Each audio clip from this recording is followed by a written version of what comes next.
धन्यवाद बच्चों। आज हम कक्षा 8वीं का कामचोर पाठ पढ़ने जाएंगे। कामचोर का अर्थ होता है काम से जी चुराना, काम न करने के कारण, खुद से कोई काम न करने के कारण घर में जो है बच्चों खा खा के मोटे हो गए थे। और इस पाठ के लेखक के बारे में बताऊं तो इनका नाम है ईस्मत चुगताई जी, जो कि बता रहे हैं अपने समय की बात। और घर में बच्चे खुद से काम नहीं करते थे, खा खा के मोटे तगड़े होते जा रहे थे, जिस कारण अंत में ये तय हुआ कि सारे नौकरों को निकाल दिया जाएगा और बच्चे अपने काम खुद से खुद करेंगे। क्योंकि इस तरह के मोटे तगड़े बच्चे क्या काम के, जो हिलकर खुद से पानी भी नहीं पीते हैं। तो पिताजी ने फरमान जारी कर देते हैं कि तुम्हें अपना काम खुद करने की आदत होनी चाहिए, तुम सब कामचोर हो और तुम लोग कुछ नहीं, इतने सारे हो और सारा दिन तुम उधम मतलब बदमाशियां करते रहते हो। तो आखिर अपना काम तुम्हें खुद से करना चाहिए। तुम हिलकर पानी भी नहीं पीते हो, मैंने अपना काम, अब पानी पीने के लिए भी तुम नौकरों के सहारे हो। इसलिए सब बच्चे क्या करते हैं, तुरंत हिल हिल कर पानी पीना शुरू कर देते हैं। अब हिलने में तो इतने सारे घर में बच्चे थे, तो हिलेंगे तो धक्का मुक्का होगा, धक्का मुक्का होने लगा। ठीक है। और कोई किसी से कमजोर नहीं था, सब एक दूसरे को धक्का देते थे। और कोई किसी को धक्का दे दे तो कोई सह नहीं पाता था। अब पानी के मटके के पास में घमासान युद्ध हो गया। सुराहिया जो थी वो इधर उधर लुढ़कने लग गई, मटके जो थे जिसमें पानी रखा जाता है वो इधर उधर भाग गए, सबके कपड़े गीले हो गए।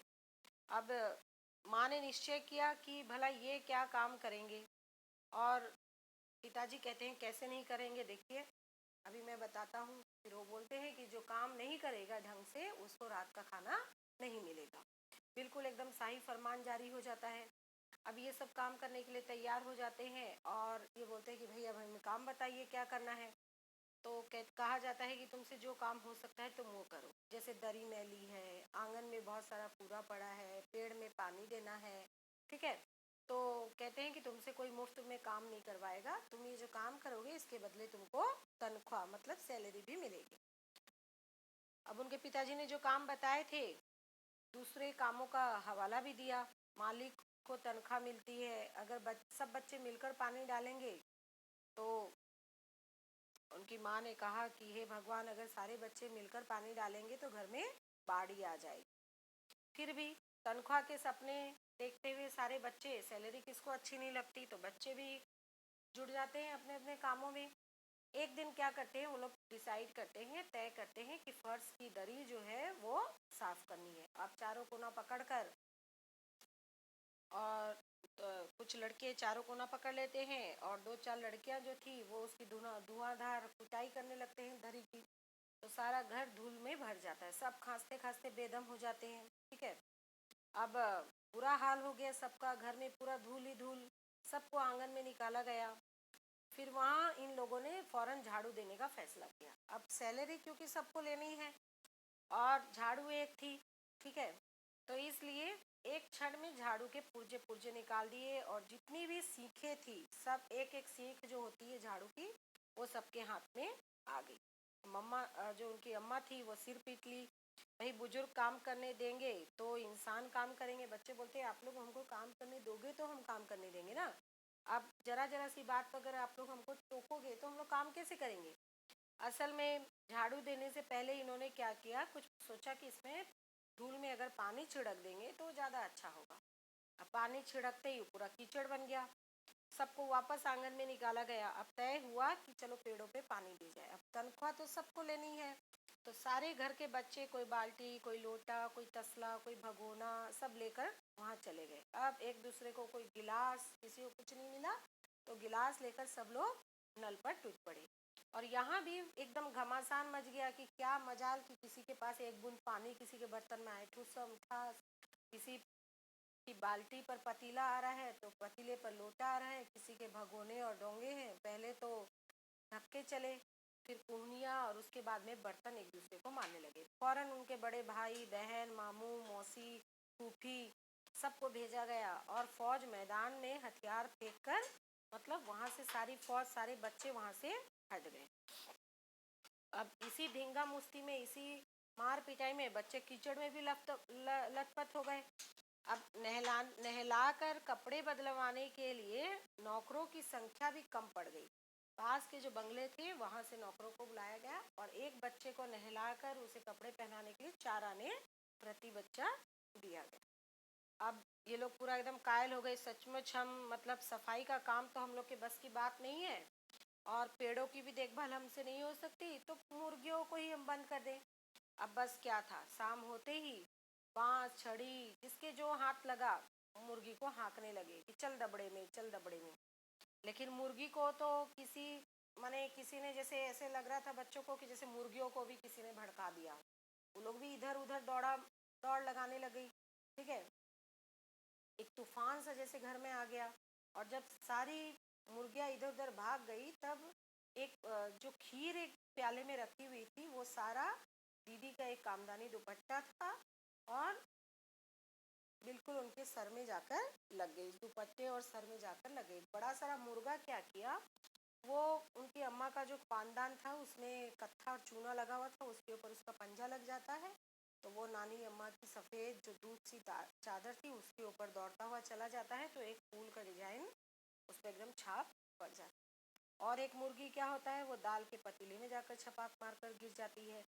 और इस तरह से पूरा घमासान बिल्कुल एकदम सारी मुर्गियां जो है वो एकदम बेनकेल ऊंट की तरह इधर उधर दौड़ी, एक भी दबड़े के अंदर जाने के लिए राजी नहीं थी। तो इन्होंने सोचा कि चलो मुर्गियों को छोड़ देते हैं, अब भेड़ों को दाना खिलाते हैं। दिन भर से भेड़ें भूखी थी तो वो लोग क्या किए, उसको सूप दिखा देते। जैसे ही सूप दिखा दे कि क्या होता है, एक जानवर को हम थोड़ा थोड़ा करके अलग अलग जगह में देना चाहिए।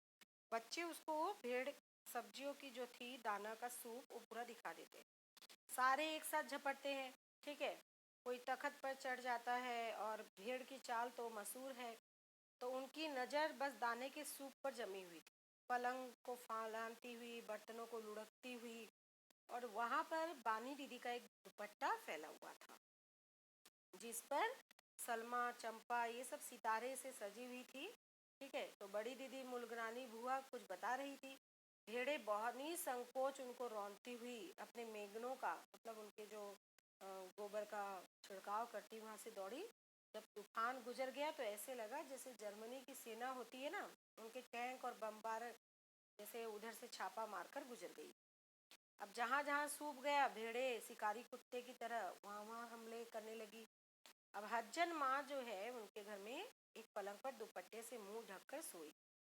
अब उन पर उनके ऊपर से जब भेड़े दौड़ी तो वो जैसे मैंने सपने देख रही थी। ठीक है, तो जो जो से चीखने उनको लगा कि सपने देख रही हूँ, तो उन्होंने कहा मारो मारो बोलकर चिल्लाने चीखने लगती है। इतने में भेड़े जो है सूप को भूलकर एक सब्जी बेचने वाली आई थी उसकी टोकरी में टूट जाती। अब जितना भी मटर की फलियां थी वो रसोइये को दे रही थी नाप कर, तो वहीं से भेड़े जो है उसकी सारी मटर की फलियां उठाकर खाने लगती। तो इस तरह से भेड़े भी उनके बस में नहीं आती है। इधर प्रलय मची हुई थी, उधर दूसरे बच्चे भी लापरवाह नहीं थे। उनकी फौज इतनी बड़ी फौज थी तो रात को खाना नहीं मिलेगा इस धमकी ऑलरेडी उनको मिल चुका था। तो वे 4 भैंस को दूध दूहने में जुट गए। धुली बेधुली बाल्टी माने धुला हुआ बर्तन, नहीं धुला हुआ बर्तन जो उनके हाथ आया उन भैंसों को जाकर के वो दूध दूहने के लिए चले गए। लेकिन भैंस का दूध दूहना भी इतना आसान नहीं है, तो भैंस ने अगाड़ी पिछाड़ी जब मैंने उनको नहीं बांधा गया तो भैंस उनको पूरा दुलत्ती मारने लगी। तब उन्होंने सोचा कि भैंस की आगे का हिस्सा पीछे का हिस्सा बांध दिया जाए। अब उन्होंने एक उनके चाचा जी चारपाई पर सो रहे थे, उस पर बांध दी उन्होंने उसे। ठीक है, तो अब पैरों को बांधने की कोशिश जारी थी। भैंस भी चौकन्नी थी, छूट कर जो भागी तो पहले चाचा जी मैंने वो क्या की, भैंस को लगा कि मैं खतरे में हूँ तो वहाँ से भागने लग गई। अब चाचा जी की खटिया को अपने साथ लेकर गई तो चाचा जी ने पहले सोचा कि वो कोई सपना देख रहे हैं। जब चारपाई पानी के ड्रम से टकराई और पानी जब उनके ऊपर आया तब उनकी आंखें खुली और उन्होंने देखा कि ये भैंस इनके चारपाई से बंधी हुई। ठीक है, तब उन्होंने देखा कि अरे हमने बछड़ा तो खोला ही नहीं था, इसलिए उन्होंने क्या किया, बछड़े को खोल दिया। तीर निशाने पर लगा, बछड़े की ममता में व्याकुल होकर भैंस जो है वो अपने पैर को ब्रेक लगा लेती है, वहीं वो अटक जाती। तब तुरंत बच्चे जो है बाल्टी में दूध निकालने की कोशिश करते हैं, तो गिलास कटोरे लेकर लपके, क्योंकि बाल्टी तो गोबर में जा गिरी थी।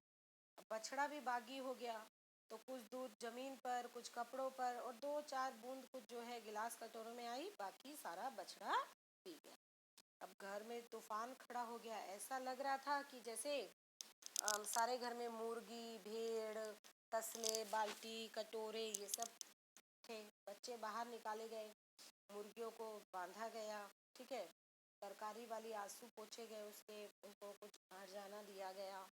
अब अम्मा जो उनके घर की माँ थी, उन बच्चों की माँ थी, बोली या तो आपके पिताजी को बोलती हैं, या तो आपके घर में बच्चा राज चलेगा या मैं यहाँ रहूँगी, दोनों में से आप एक काम डिसाइड कर लो, मैंने तो अपने मायके जा रही।